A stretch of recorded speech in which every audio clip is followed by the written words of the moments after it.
被福家换来了永寿宫，你怕不怕呀？被太后召唤，臣妾怕的是侍奉不周，未能替皇上尽一份孝心。你的孝心都进去了景仁宫吧？太后，请恕臣妾冒昧，景仁宫是臣妾的至亲，臣妾不能不去看望他。就是去看看。臣妾也求了皇上，让姑母去行宫颐养天年。痴心妄想！你是觉得，你如今可以仗着皇帝对你的那点情分，来压哀家了吗？太后，臣妾没有这个意思，臣妾只希望姑母能安安生生地活下去。安安生生？没有名分，你姑母会安安生生地走出景仁宫，去到行宫？乌拉那拉氏有你这个希望在，你觉得你姑母会安安生生吗？你要你姑母活，可以。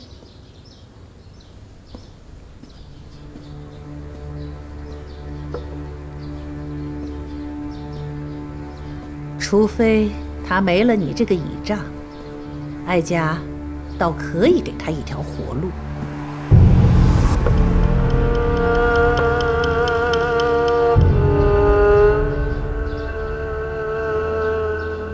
如今正是先帝丧仪，丧仪过后，你自寻了断。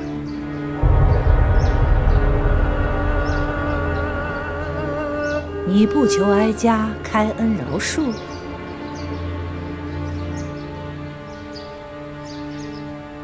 太后发落赐死，自然主意已定。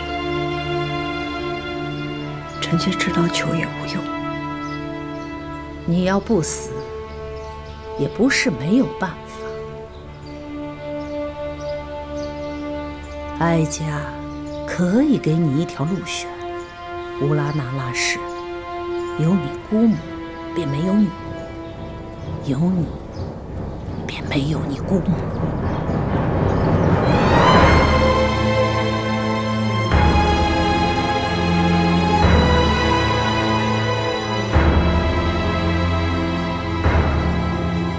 若是臣妾死了，您可否圆姑母和先帝合葬的心愿？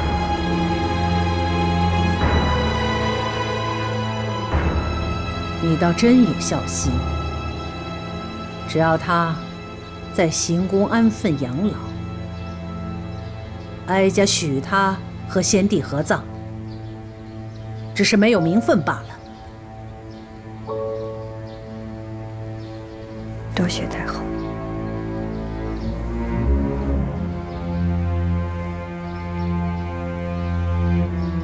不过，皇帝若是知道你今日与哀家所言，你姑母便会和你一样，活不得。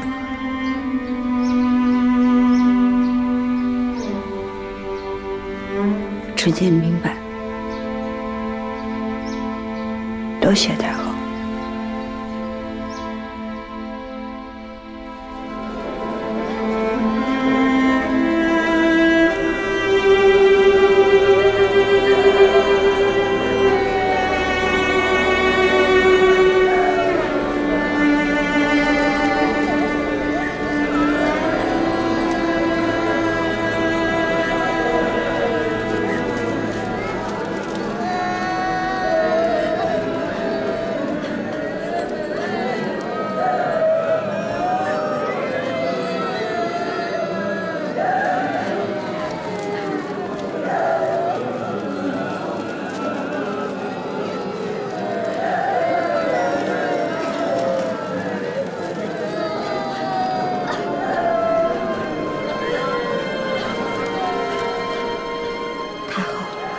庆如大约是去了养心殿了，他该不会说出什么来。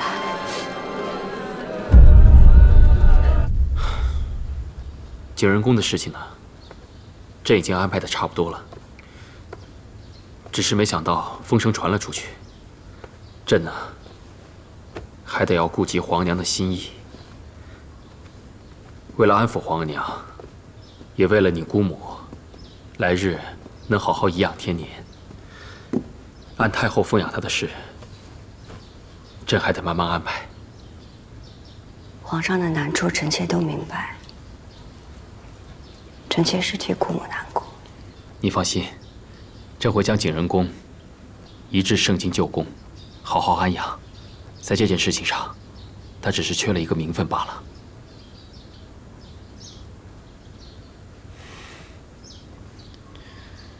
后妃与君王失和，吃苦的肯定是他们自己。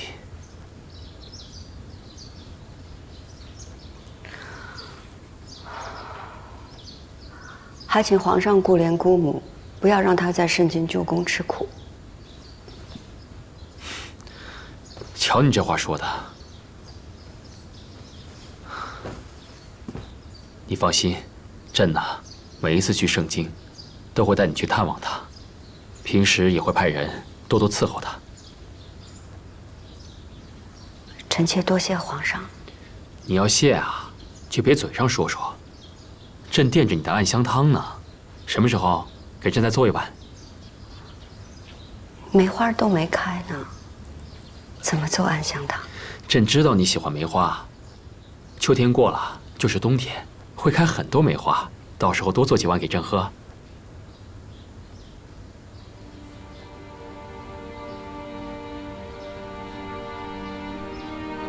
你不答应朕啊？臣妾答应。你怎么了？臣妾只是想起与皇上初见。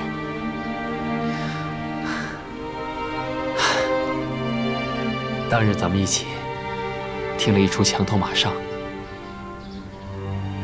墙头马上遥相顾，一见知君即断肠。朕记得，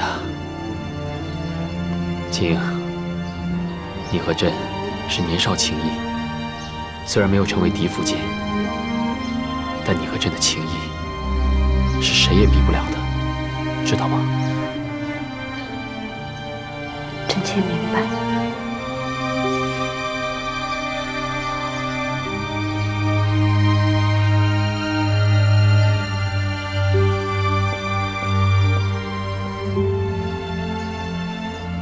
皇上，如果日后臣妾不能日日给您请安，臣妾也会永远祈佑皇上龙体康健，事事顺遂。这是干什么？快起来，快起来！来，你这个是怎么了？啊？不过朕也明白你姑母之事。一个女人为了名分，一生悲苦。朕明白你，朕和你一样，一样怜悯你姑母。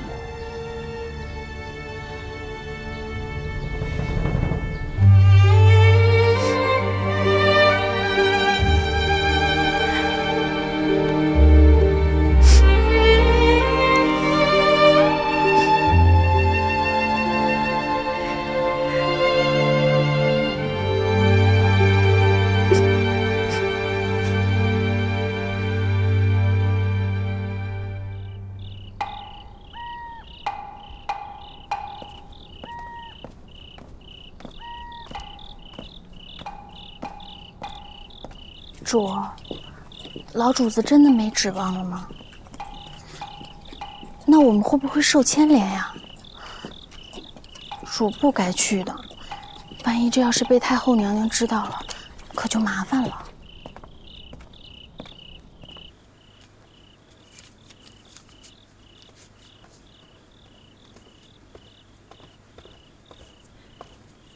太后怎么还做这些？先帝的丧仪将毕，不用再烧纸锭了。先帝灵前那些，都是哀家亲手做的。如今这手闲不住，你说，这是烧给景仁公好呢，还是给他侄女呢？亲主是晚辈，哪里配得上您亲手做的东西？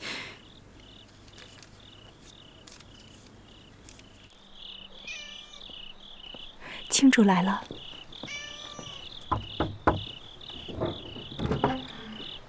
您快着点儿。主，你在这候着。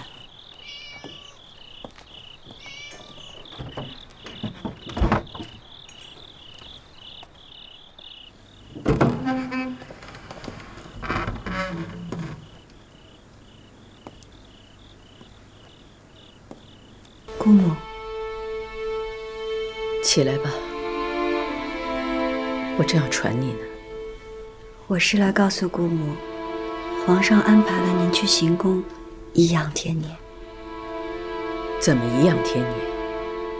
不入史册，不赴太庙，来日以无名无分的先帝嫔妃身份下葬，再也不能和先帝同穴而眠。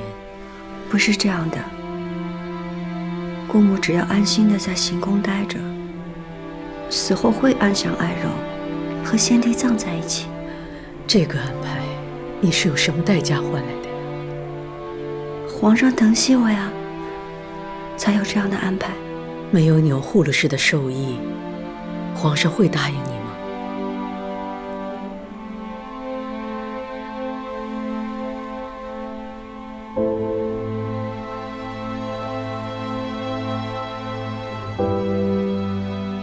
他一定也让你选择。我们姑侄俩，谁能活下来？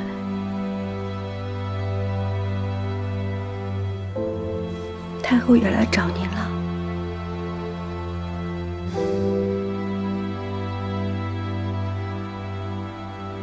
青莹，你过来。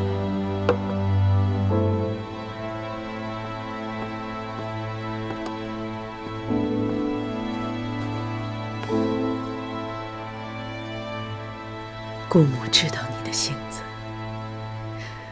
你必然会护着我，你会舍去自己的性命，保住我的名分。可是你祜禄氏从来就是要我死，你死了有什么用？再说你死了，你心爱的弘历会放过我吗？会让我翻身吗？就算他顾及到我是你的姑母，可我是堂堂大清的皇后，我怎么能够在钮祜禄氏的鼻息下没名没分、苟延残喘？姑母必须得死，她才会让你活下去，你才能够延续乌拉那拉氏的荣耀。姑母，你已经有了皇上的眷顾，你是乌拉那拉氏唯一的指望。你要得宠，你要做皇后。可是姑母，我从未妄求皇后之位，我只想跟皇上恩爱长久。你心里有弘历，对吧？难道不想跟他生同寝，死同穴吗？你只有成了他的皇后，才能跟他生死不离呀。可是富察氏是一个好福晋，她将来也会是一个好皇后。庸庸碌碌，没有心气，乌拉那拉氏怎么就出了你这样一个女子？姑母，姑母，你怎么了？扶上，扶上！你怎么了？钮祜禄氏给的这碗毒药，不为毒身，只为毒心。这宫里，哀家只能允许有一个乌拉那拉氏，这也是哀家最大的宽容。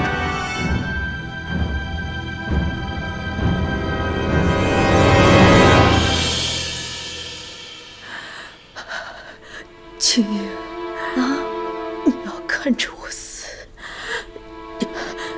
证明我不是卑鄙自私。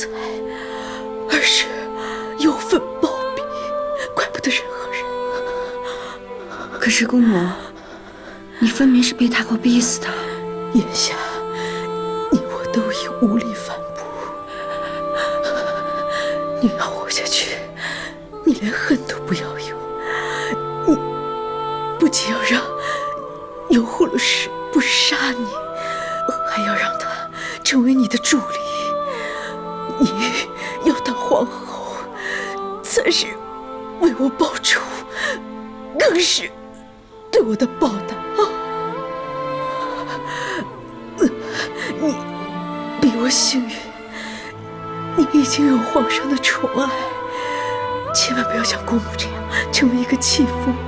青莹，乌拉那拉氏已经有一个弃妇了，再不能出第二个弃妇了。姑母，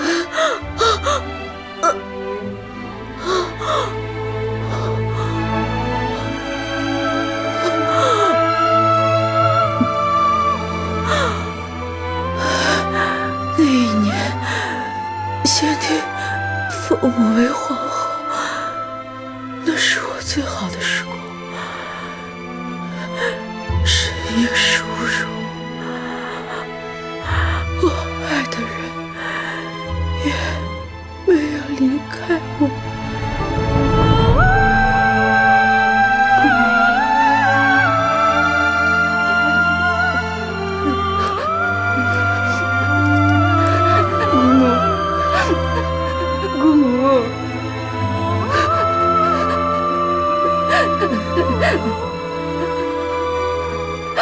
姑母，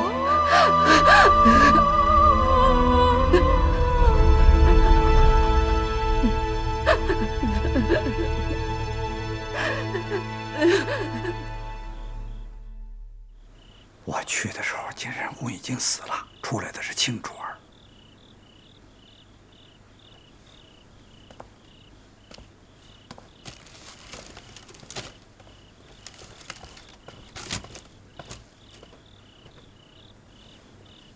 太后，出来的是亲主。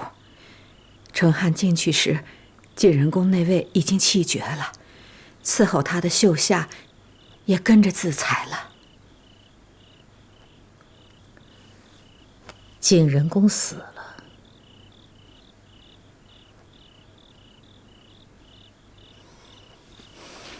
那青英，暂时让他活着吧。那景仁宫那位，是不是密不发丧？哀家明日去见皇帝，与他商议。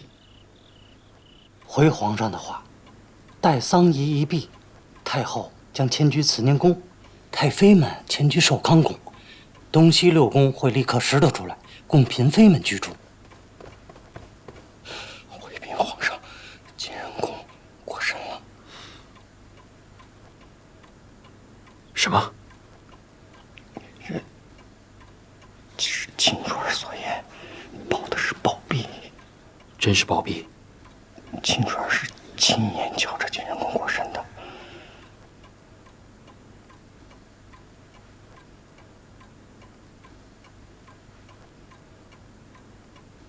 是服毒。毒从何来？之前太后去过景仁宫。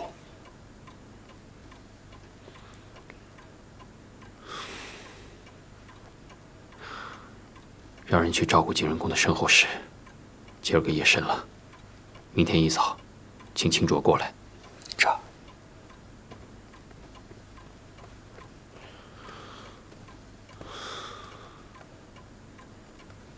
景仁公过身了，他怎么死的？王清支支吾吾的，也说不太明白，只说皇上也很惊诧于景仁公骤然离世。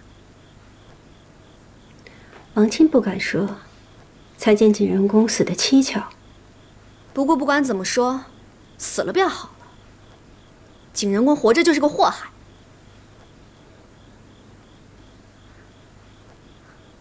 啊，天色也不早了，姐姐这些日子也乏了，妾身就先行告退了。莲心，送侧福晋。是。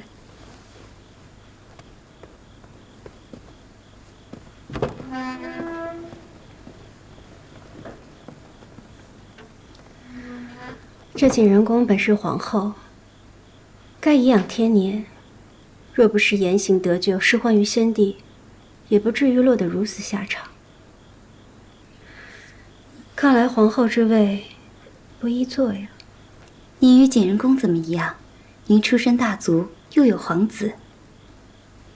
景仁宫何尝不是出身大族，又有皇子？只是皇子早夭，宠妃当权，才知太后一味易主，潦倒丧命，身后连史书都不得记载，仿若是一粒不曾存在的尘埃。无论皇上怎么想，只要将来娘娘稳坐皇后之位，咱们的22个平安长大就好。皇上嘛，难免有宠爱之人，只盼他们先别生下皇子才好。若是嫡子长成，宠妃们再生下庶子，也就不怕了。皇上，慈宁宫历来为太后所居，既是太后所居，必得郑重待之。传朕旨意，精修慈宁宫，以供太后颐养天年。既有精修慈宁宫一时就住不得人，那太后可以暂住寿康宫。让太后和太妃们同住，这也太窄巴了点儿。哎，这皇上小心为太后，奴才立刻举办。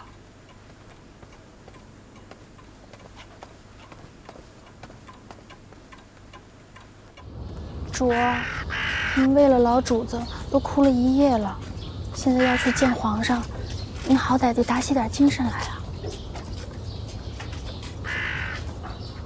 景仁宫过身了，皇帝知道了吧？是。卿派人来禀过，说景仁宫是忧愤暴毙。忧愤暴毙？如何暴毙？不是自裁？卿是景仁宫的侄女，所言应该不虚。那无论如何，景仁宫身份尴尬，他的丧仪，皇帝打算如何处置啊？虽无尊封，但先帝到底是未曾废后，景仁宫又因为皇阿玛驾崩而伤心暴毙，儿子打算以皇后之礼将其安葬。既无尊封，就不能以皇后之礼下葬，也不能与先帝同葬，才是先帝所言的死生不复相见。皇上，郑廷玉求见。让他进来。这。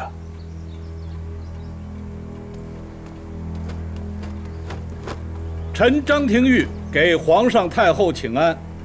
何事啊？皇上，臣闻听景仁宫暴毙崩逝，特来觐见皇上。后宫之事，前朝之臣也要来干涉吗？启禀太后，后宫之事，外臣本不该干涉。然而，景仁宫是否尊封，已得朝野关注，已属国事。既然是国事，臣就不得不问。尊封之事，尘埃落定，景仁宫已暴毙，事情已了。尊封之事才出，景仁宫便暴毙身亡。皇上，其中曲折实在是令人遐思，臣请皇上一定要细查此事。历来帝王驾崩，后宫总有人伤心离世。景仁宫过世，有什么可遐思的？但是这次过身的毕竟是大清曾经的皇后，哪怕先帝与景仁宫多年不睦，哪怕先帝曾言此生不复相见，就算是没了尊位，景仁宫也不该不明不白的暴毙呀！怎么叫不明不白？张大人此言难道是对哀家有疑？总还有张大人愿意为老主子说话。张大人最重朕的。王者又是素来与太后不睦之人，彻查此事。臣妾乌拉那拉氏求见皇上。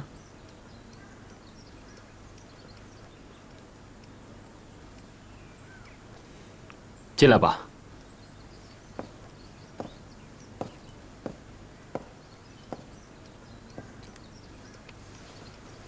臣妾给太后、皇上请安。起来吧。给娘娘请安。娘娘，臣张廷玉正与皇上谈景仁宫暴毙之事，娘娘是景仁宫的至亲，务必为他讨个公道。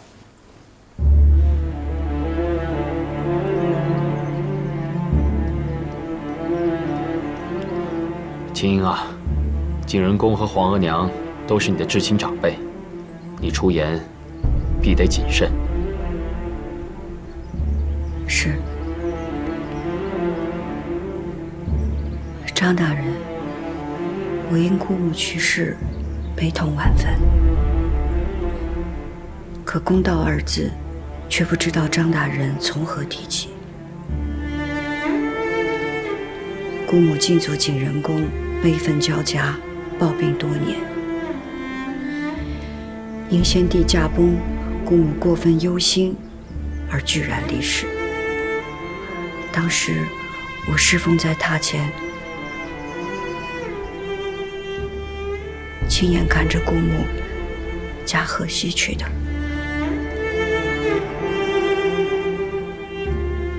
当真？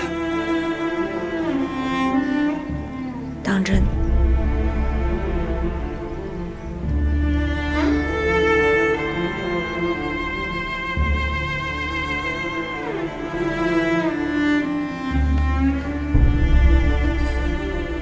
太后、皇上，姑母过身，确是因为太在意和先帝的情分。若有任何流言蜚语，臣妾应该出面平息，好让姑母走得体体面面，安心身后事。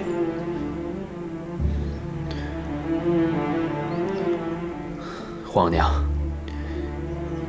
那景仁宫的丧仪，还是得办得体面些。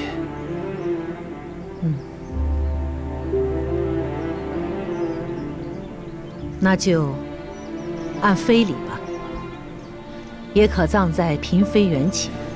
下葬时候便不要写什么名分了，免得惹眼。至于灵位遗物，那就一并发还母家就是。张廷玉，臣在。你可有异议？景仁宫身后之事，当以皇上、太后的决断办，臣没有异议。臣告退。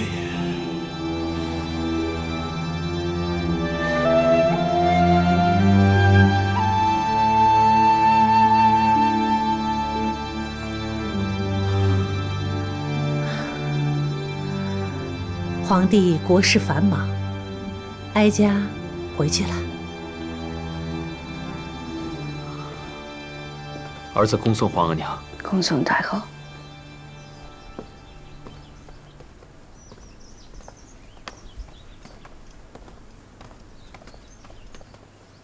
王亲，你也下去。这。青英，此刻只有你与朕，你告诉朕，景仁宫是怎么过身的？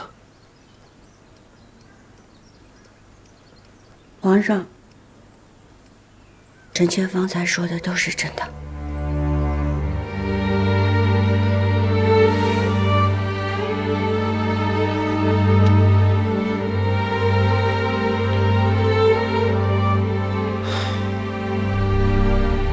这事了了，也就罢了。要是景仁宫活着，总是会牵连到你。如今景仁宫过身了，皇额娘再有怨气，也只能到此为止了。只是这事情虽了了，这些日子你也别到处走动，免得惹人注目。臣妾明白。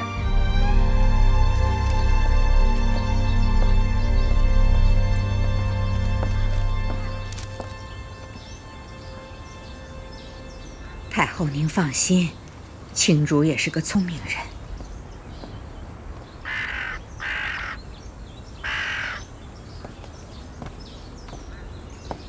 给太后请安。你去吧。这么快就出来了，看来你嘴巴挺严啊，没有背着哀家私下向皇帝告状。臣妾已经当着张大人的面把事情都说明白了。陪哀家走走吧。你姑母到底是怎么死的？说给哀家听听。姑母想要得到母后皇太后的尊位，无非是为了母族的荣耀。姑母最在意的就是和先帝生同亲，死同血。可先帝对姑母说出了此生不复相见，姑母便心如死灰。她得不到先帝的心，赢了太后又如何呢？所以她选择保全了你。看来，她还是疼你的。姑母是疼臣妾，可是在这个宫里边，能保臣妾的只有太后。哦，太后并不想要臣妾死，太后想要姑母死，而且死在臣妾的面前。若是有人对姑母的死有猜测，由臣妾这个亲侄女的嘴里为您分说，便没有人敢污了太后的清誉。你很聪明。不是臣妾聪明，是一切都在太后的掌握之中。你姑母也是聪明人，从头到尾算计得清楚，能争的时候拼命争，不能争的时候断然做出选择，以保最大的利益。如此，你得以活了。是，姑母暴毙，但流言未必会消去。臣妾得活着，才能时时为太后坐镇。很好，很好。这么聪明的人，是得好好活着。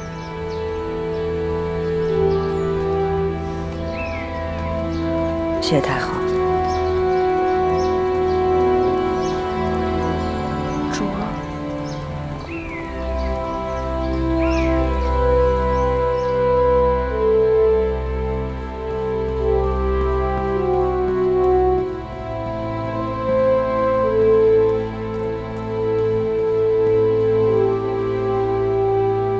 皇上早点安置吧，明儿个可是登基大典呢。知道了。龙袍预备下了，您要不要再试试？既是量体裁衣，不必了。这寿康宫都收拾好了吗？秦理来回话了，说都妥当了。寿康宫虽是太妃的居所，但皇额娘所住的殿寝，务必体体面面的。那是自然的。退下吧。这。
朕今日登基，当行孝仁之道，尊先帝世宗遗命，尊生母钮祜禄氏为圣母皇太后，嫡福晋富察氏为皇后。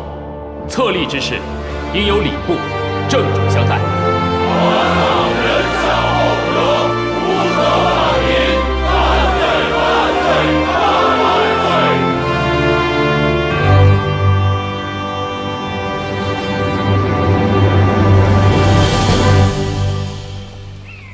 走稳当点儿。太后迁宫是大事儿，皇上孝顺，一直在修葺慈宁宫，想必这会儿都妥当了，只等您安享这玉堂富贵呢。景仁宫的丧仪办得如何了？办了，这白事儿怎么能跟登基大典的喜事儿冲撞呢？所以悄悄地办了。走稳当点儿。走稳着点儿。停，落轿。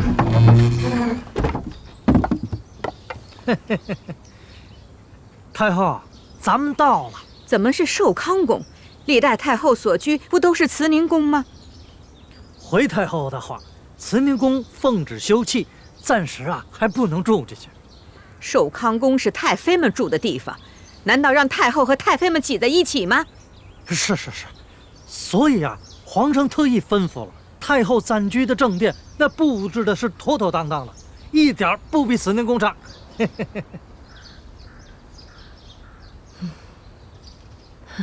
皇帝一片孝心。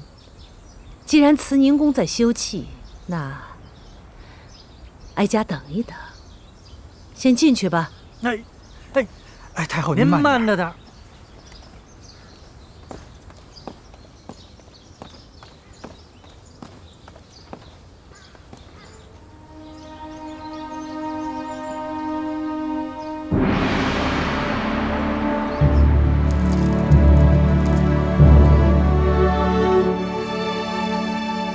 儿臣给皇额娘请安。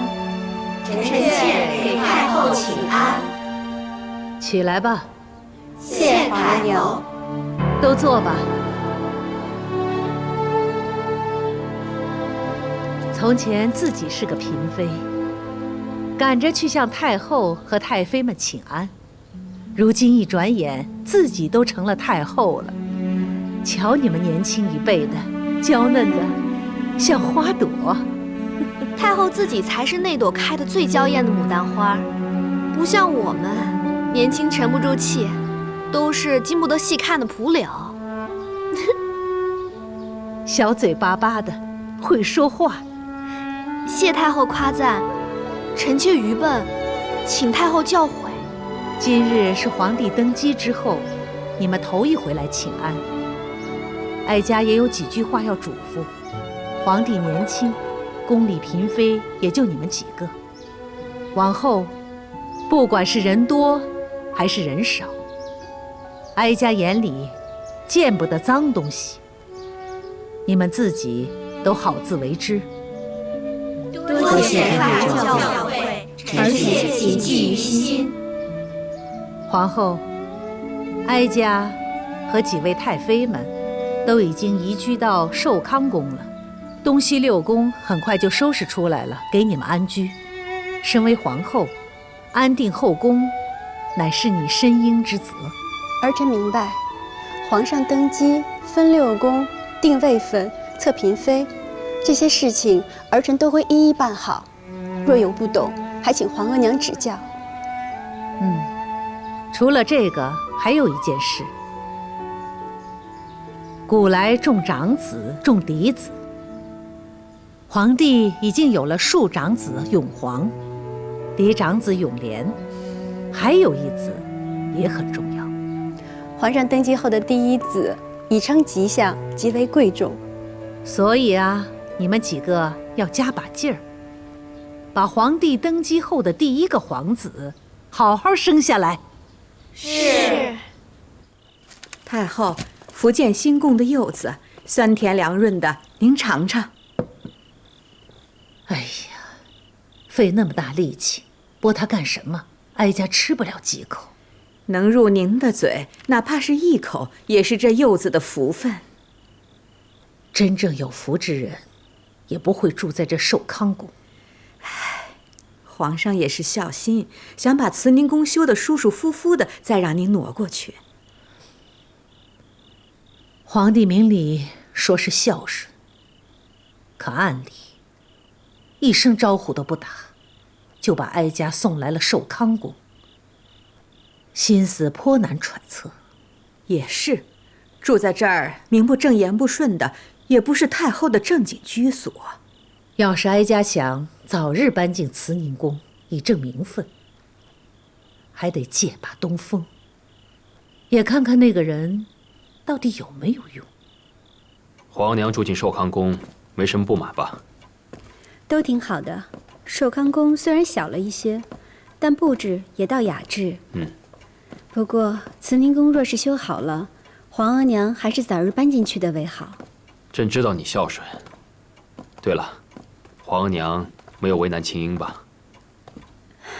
没有，皇额娘怎么会为难一个晚辈呢？那便好啊。坐吧，兰花。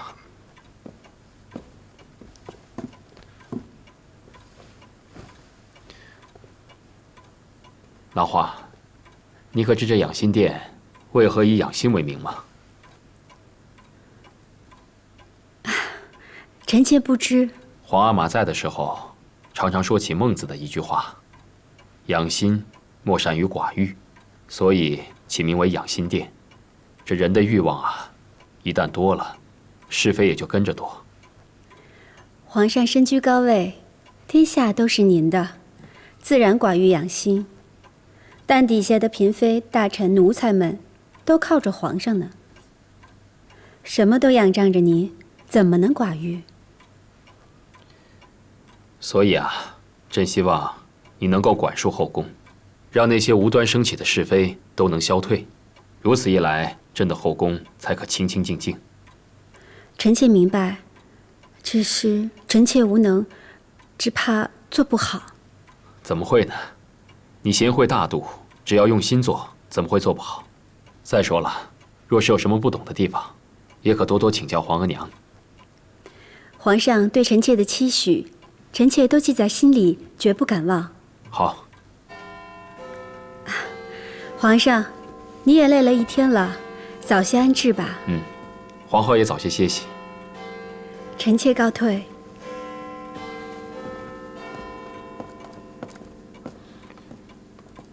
王卿啊，奴才在。青樱还在景仁宫吗？这时辰，许是还在。你跑一趟，替朕传句话。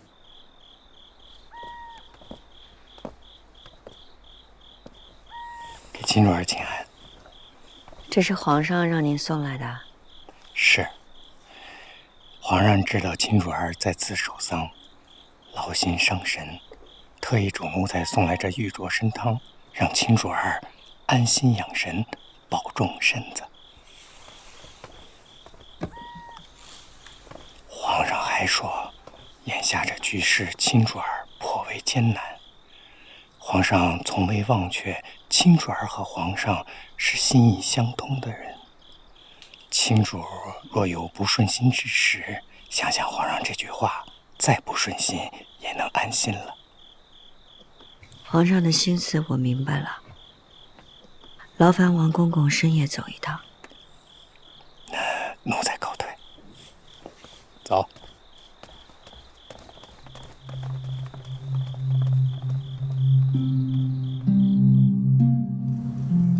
皇额娘，嫔妃位分，您2次都发还回来了，是不是儿臣拟的不妥当？你是怎么拟的，又是怎么改的？你是皇后，事事要思虑周全。皇额娘是不满意乌拉那拉氏的位分，儿臣未能及时明白皇额娘心意，是儿臣的错，还请皇额娘教导。乌拉那拉氏呢？她在景仁宫守丧3日，今日应该礼毕。那他应该已经来了。傅家，太后，亲主已经到了，那让他进来吧。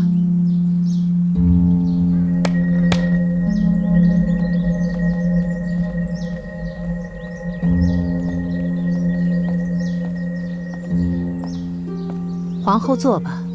是。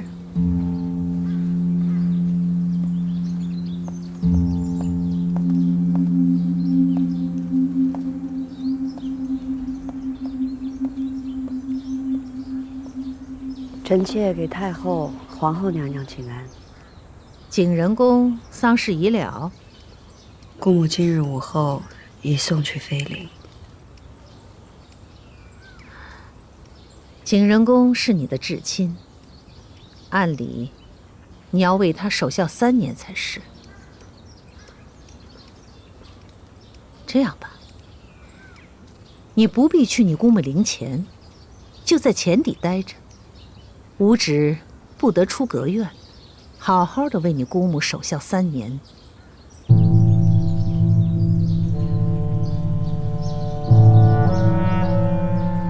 可是要守孝3年，就看他有没有这份孝心了。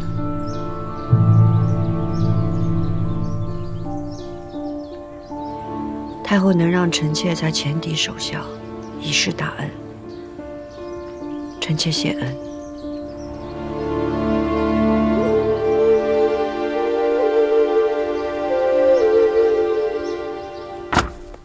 皇娘为什么要删掉乌拉那拉氏的位分？青英的名分屡屡受挫，做贵人已是委屈她了。她是朕的侧福晋，封妃理所应当啊。青英妹妹受了景仁宫的牵连，臣妾本想着给个嫔位，等日后逢年节再进封也不迟。可谁知道还是被皇额娘退还回来，臣妾无奈只好改为贵人。可皇额娘还是不满意。皇娘划掉她的名字，难不成是不要给她任何位分吗？皇上，皇额娘封青英妹妹住在前邸，让她为景仁宫守孝3年，闭门不出。什么？皇额娘久掌后宫之事，当着臣妾的面便发落了青英妹妹，臣妾却不敢驳回。皇娘独断专权，连朕都不事先告知，你又怎敢驳回？请皇上息怒。皇上，皇额娘以孝亲为由发落了青英妹妹，这也挑不出错来。不如等过些时日，臣妾和皇上一同去求皇额娘开恩。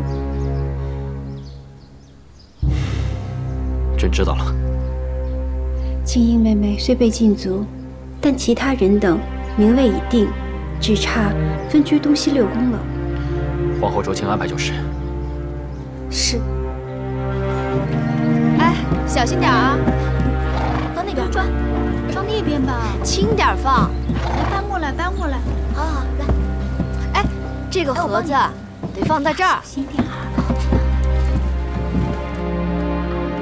小心着点，你们别磕了碰了。知道了，知道了。慢点，慢点啊！哎，这个放歪了。哎，我那个保卫盒子给我放好了啊，千万别摔了。帮我一下啊！来了。哎呀，咱们这一走，崇华宫就要落锁了。抬高点儿。你说这青英姐姐还出得去吗？放上去，放上去。太后说让她守孝3年，怕是一辈子都不会放她出来了。谁知道呢？拿过来，拿过来。哎，小心着点儿，别弄脏了。那边轻点儿，那可是皇上赏的。都收拾妥当了。来来来，主儿，你听见了吗？他们咒咱们在这一辈子出不去呢。其他的主位分陆续都定了，搬走了。咱们真要在这住了3年才出去，这宫里还能有咱们立足的份儿吗？若姐姐别说了，主听了岂不更伤心？就你知道，我不也是为主担心吗？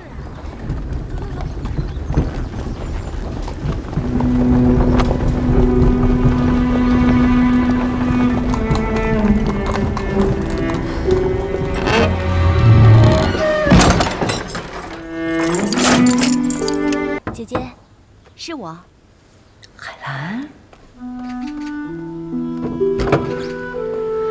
你怎么还没搬？我跟皇后说，东西尚未整理完，晚些再搬。皇后替我留了门。你坐吧。我知道你的心思，你还是不要跟我一起困在这儿，早点走吧。可我哪里都不想去，我只想跟你待在一块儿。况且，我尚能自由进出，到底方便些。方便一时又如何？以太后的脾气，是不会轻易放过我的。眼下太后还心烦，等过一阵太后好些了，我和绿云姐姐再想法子去求太后。太后怎么了？太后一直住在寿康宫，还没移居慈宁宫呢。为什么？听说是皇上还在让人修习慈宁宫，大臣都在为这事劝皇上。太后住在寿康宫，到底是名分不正的。都这个时候了，主还在担心太后，太后住哪儿不都一样？当然不一样。太后若是皇上的生母，这一点便不会计较，就是因为不是生母，所以稍不周全就会生了嫌隙，以至于母子离心。姐姐，满宫大臣和众嫔妃都想不出法子解决，姐姐还是先为自己打算吧。皇上，昨儿内府说，嫔妃们的封号都已经由内阁领好，请您定夺。不急，人都还没齐呢，怎么册封啊？青樱妹妹是在守孝，可为了这个沿着其他人的封赏，怕也不好。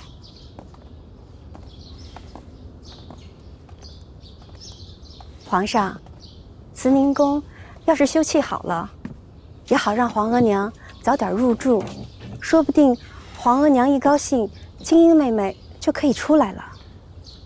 若是朕真这么做了，皇娘还是不答应，那朕又得想什么法子迁就她呢？皇后啊，你想简单了。是，臣妾冒失了。往后你多琢磨便是了。朕先回养心殿了，你也回去吧。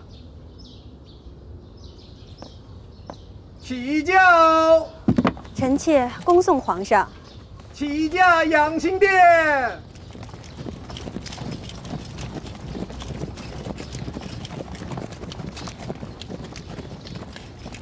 娘娘，移宫是尴尬事儿，依奴婢看，您还是不开口为妙。移宫是面上的，底下事关青樱。唉，这两宫不和，本宫也是为难啊。皇帝还真沉得住气。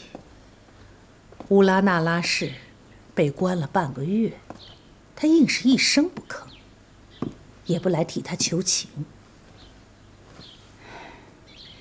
太后若想挪去慈宁宫，跟皇上说一声不就得了？何必这样大费周章？哀家若是向皇帝开口，若被回绝，难道还一再恳求？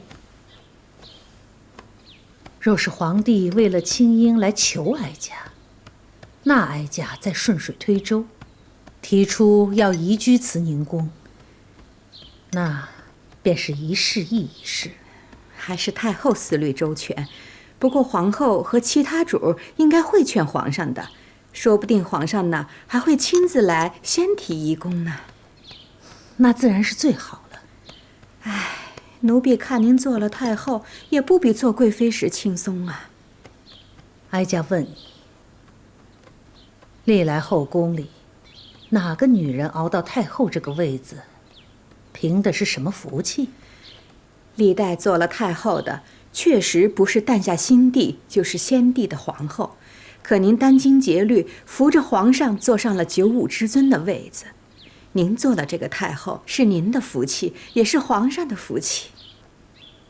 养育之恩，记得一时容易，记得一世难啊。皇帝刚登基，哀家不能让步，趁着他翅膀还没硬，规矩就得立下。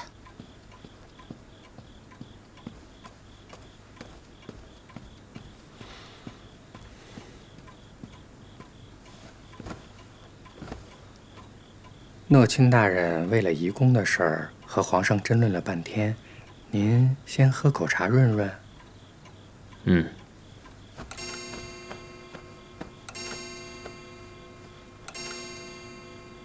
秦历来回话了，慈宁宫已修葺完成，太后可以随时移宫了。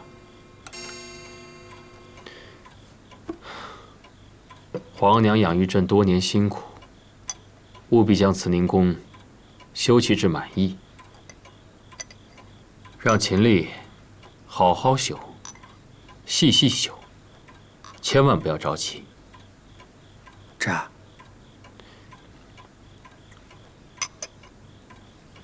朕的寝殿里有枚如意结，替朕送到青樱那儿去。可卿主正关着守孝呢。他不能出来，你还不能去吗？啊，奴才糊涂，奴才糊涂。还有，架上有本曲谱，替朕一并送到那儿去。奴才这就去办。奴才给卿主儿请安。起来吧，王公公。王公公，您可来了，是不是皇上要放我们主出去了？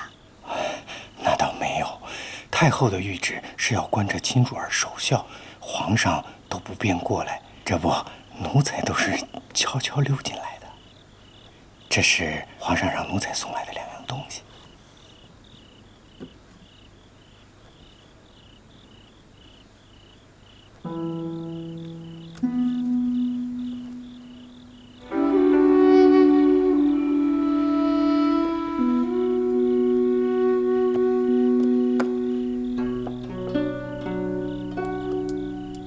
一枚如意结。皇上的意思是希望卿主儿事事如意。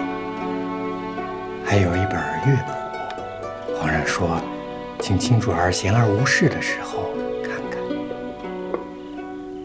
替我谢过皇上，我出不去，不能面谢圣恩。皇上明白，所以皇上派奴才来向卿主儿要一样东西作为回礼。什么东西？皇上说，只要是卿主儿的东西就成。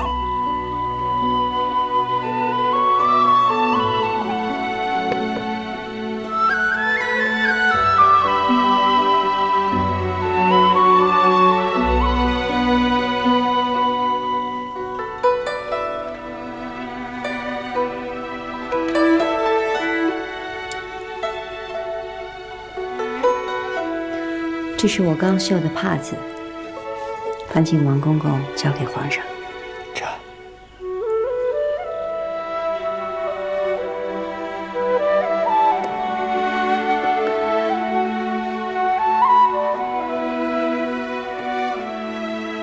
奴才告退。多谢王公公。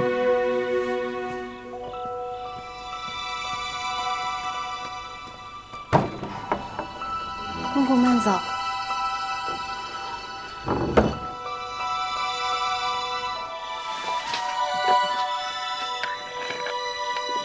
王公公，皇后和贵妃那边都来问皇上的消息。今儿的事，要不要禀告一声啊？皇上心思深，这事儿先按着不提，谁都不许告诉我。这。主，皇上果真是念着您的，奴婢还以为皇上这1个月没吭声，是忘了您呢。墙头马上是我和皇上第1次见面看的戏，皇上真是有心了。我得想法子出去一趟。阿若，你去把海棠摘起来。是。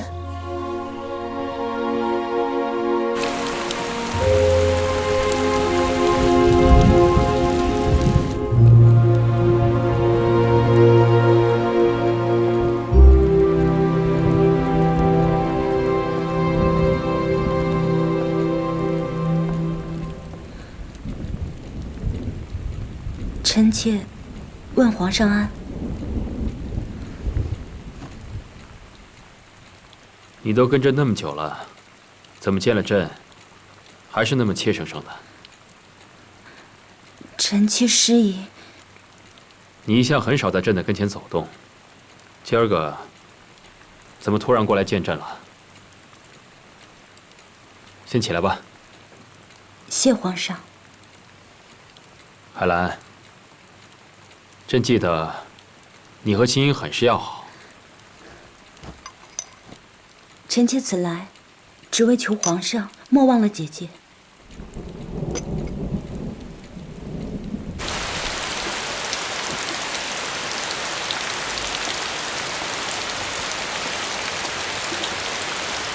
叶曦，这雨下得太大了，我不想走路，去传轿子来。是。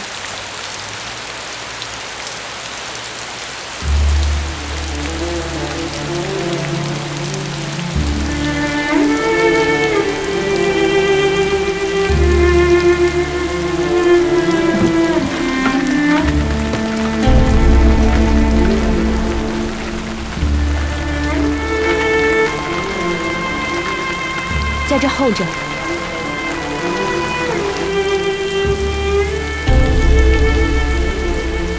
我进去拿要送去给皇上的点心，一会儿就出来，别把门给锁了。是。